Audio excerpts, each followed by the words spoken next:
2, 1.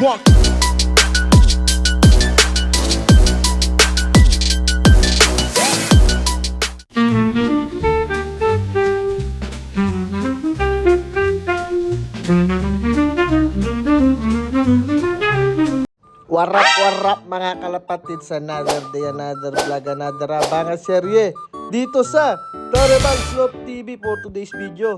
Medyo pangit ang panahon for today's video mga kalapatid, sumuulan-ulan. Tapos ito na yung mga warriors natin. 4 na lang sila, bali 5. Kasi yung 2 nakasakay pa sa truck. Ito pala si Leo mga kalapatid, sinihintay niya yung wifey niya. Si wifey sana umuwi kahit umuulan. Pero sa hindi inaasahan mga kalapatids, sa PPCP at PUF, cancel training na tayo mga kalapatids.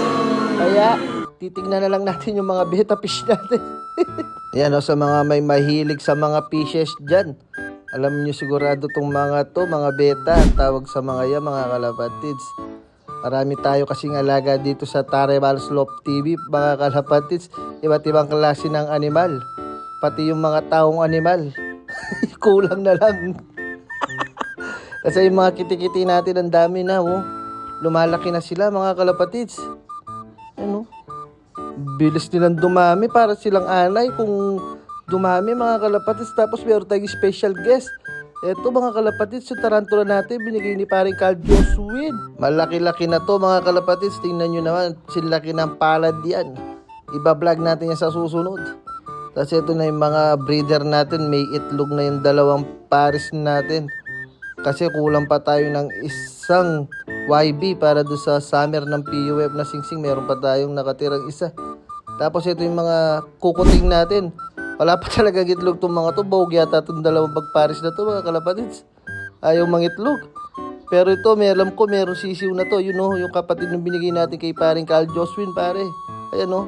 Baka naghahanap kayo ng mga kukuting, PM nyo ako mga kalapatids. Nag-out tayo ng mga kukuting. Tapos yung isang pares naman yung titingnan natin mga kalapatids, yung mga 3 pair. Parang umuupo na yata itong babae. Ito, meron nga. Baka nangingitlong na to mga kalapatids.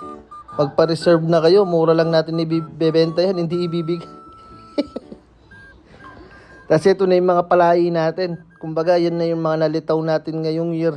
3 na sila mga kalapatids sa'yo, no? Siyempre, hindi na natin hintayin yung mga nakatrain.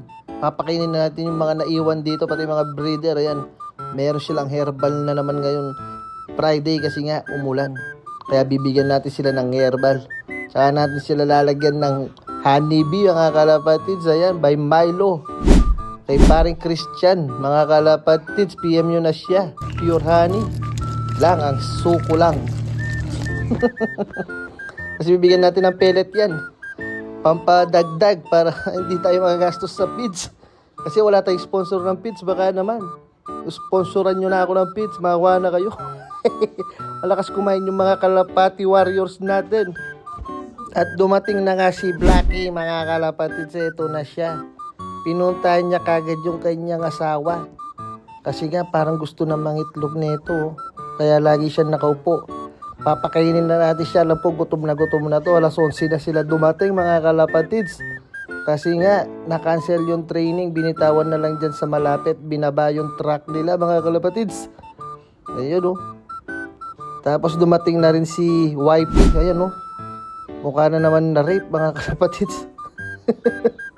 Kasi nga naglulugon. Masaya na naman si Leo mga kalapatids o. Tapos papakainin na natin sila. Sure ball, gutom na yan mga kalapatids. Eto na, papakainin natin. May gustong makikain din. Kaso kumain na kayo. Huwag kayo masyadong gastarol sa pagkain. Wala tayong sponsor. Kaya hanggang dito na muna. Bye-bye you!